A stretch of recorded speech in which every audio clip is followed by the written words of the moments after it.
নমস্কার। এখন আপনারা দেখছেন জ্যোতির রান্নাঘর। দেখুন এখানে চাল আর বিউলির ডাল ভেজানো আছে, যেটা সারা রাত ভেজানো ছিল। আমার মা আপনাদেরকে হাতে করে নিয়ে দেখিয়ে দিচ্ছে।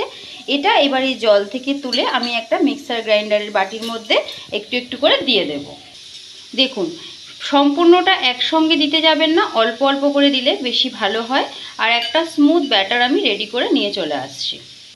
দেখুন কেমন সুন্দর, দেখুন ব্যাটারটা আমি রেডি করে নিয়েছি। কি বানাতে চলেছি আপনারা হয়তো কিছুটা আন্দাজ করেছেন। দেখুন ব্যাটারটা কিন্তু এই রকম ধরনের হতে হবে, হাতার পিঠটাতে এইরকম হালকা হালকা লেগে থাকবে। কথা বলতে বলতে দিয়ে দিলাম কাশ্মীরি রেড চিলি পাউডার আর স্বাদ অনুসারে নুন। নুনের স্বাদ সকলের সমান হয় না, আপনারা আপনাদের স্বাদ অনুসারে দেবেন। তবুও বলে দিই, এই ব্যাটারটার জন্য আমি এখানে ছোটো চামচের 1 চামচ নুন ব্যবহার করেছি।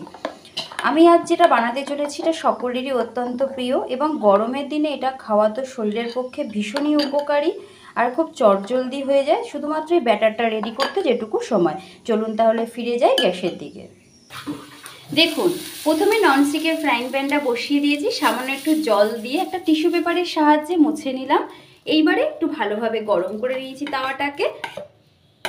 ব্যাটারটা যে রেডি করে রেখেছিলাম বাটির মধ্যে, সেখান থেকে একটু হাতায় করে গুলে নিয়ে দেখুন কেমন সুন্দর করে এটা দিয়ে দেওয়া হবে। এটা কিন্তু আজ আমি করছি না, আমার ভাই তৈরি করছে। এটা হয়তো আপনারা হাত দেখে বুঝতেই পারছেন যেটা আমার ভাই রেডি করছে। ওর হাতের এই ধোসাটা অসাধারণ হয় আর ও খুব ভালো বানায়। আর এইগুলো রেডি করতে সাহায্য করেছে সম্পূর্ণটা আমার মা, কেননা গরমকাল পড়লে আমাদের একটু এইরকম ধরনের খাওয়া দাওয়া সকালবেলা টিফিনে ভীষণ ভালো লাগে। আর এটা খুব হেলদিও হয়, খুব চটজলদি টিফিনটা রেডি হয়ে যায়। এইবারে গ্যাসের ফ্লেমটা কমিয়ে দিয়ে অপেক্ষা করব। এটা কিন্তু নাড়ানাড়ি করতে হবে না, একা একাই সাইড থেকে উঠে ছেড়ে যাবে।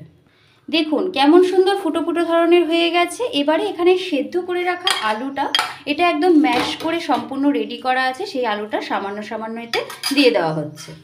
সামান্য পরিমাণে ছড়িয়ে দেব পিস পিস করে কেটে রাখা কুচনো পেঁয়াজ, দিয়ে দিলাম একটু ধনেপাতা, দিয়ে দিচ্ছি একটু কাঁচা লঙ্কা। আপনারা চাইলে এখানে টমেটোর ব্যবহারও করতে পারেন। আপনারা দেখেই বুঝতে পারছেন, দেখুন কেমন সুন্দর ছেড়ে যাচ্ছে। খুব বেশি এটাকে নাড়ানাড়ি করতে হয় না, আপনি আপনি এটা উঠে যাচ্ছে। এবারে ভাই এটা রেডি করে দিচ্ছে সম্পূর্ণ। দেখুন এইবারে এটা উল্টিয়ে রেডি করে দিচ্ছি। কেমন সুন্দর দেখুন, একটা ক্রিস্পি ভাব আপনারা দেখেই বুঝতে পারছেন হয়েছে। আর এটা কিন্তু খুব সুন্দর হয়। এই একইভাবে আমরা আরও একটি রেডি করে আপনাদেরকে দেখিয়ে দেব।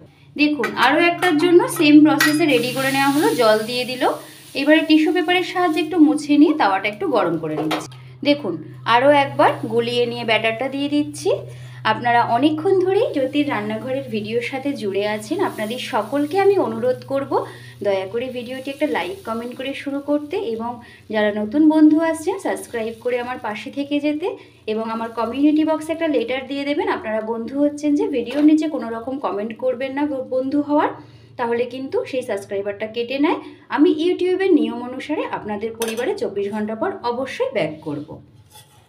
দেখুন এই একইভাবে আবারও এতে দিয়ে দিচ্ছি একটু আলু ম্যাশড করা। এটা কিন্তু সম্পূর্ণ আলুটা মাখা আলু, যেটা আপনারা এমনি শুধু শুধু চোখার মতন খেতে পারবেন। দিয়ে দেওয়া হলো। এবারে ওই একইভাবে আবার আগের মতনই এটা ধীরে সুস্থে উল্টে নেওয়া হবে। দেখুন আবারও দিয়ে দিচ্ছি সামান্য পরিমাণে কুচনো পেঁয়াজ, দিয়ে দেব সামান্য পরিমাণে ধনেপাতা কুচনো, আর একটু কাঁচা লঙ্কা। যদি বাচ্চারা খায় লঙ্কার পরিমাণটা আরও আপনারা কম দেবেন বা সম্পূর্ণ স্কিপ করে যাবেন। আর আমার চ্যানেলে অলরেডি আপলোড করা আছে সাম্বার আর ইডলি ধোসার চাটনিটা, আমি আজকে যেটার সাথে পরিবেশন করব। আপনারা চাইলে ওখানে আমি লিঙ্ক দিয়ে দেবো, আপনারা কমেন্ট দয়া করে গিয়ে ভিডিওতে চেক করে নেবেন। দেখুন কেমন সুন্দর দ্বিতীয়টাও রেডি হয়ে গেছে। এবারে উল্টে দিচ্ছি, আস্তে ধীরে উল্টে দিলে এইভাবে রেডি হয়ে যাবে। এতক্ষণ ধরে আমার ভিডিওর সাথে জুড়ে থাকার জন্য আপনাদের সকলকে আমার তরফ থেকে অসংখ্য ধন্যবাদ। সকলেই ভালো থাকবেন, সুস্থ থাকবেন।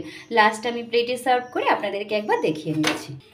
দেখুন সম্পূর্ণ রেসিপিটা রেডি হয়ে গেছে, কেমন সুন্দর। এটা হচ্ছে সাম্বার, এটা হচ্ছে চাটনি, আর এখানে ধোসা।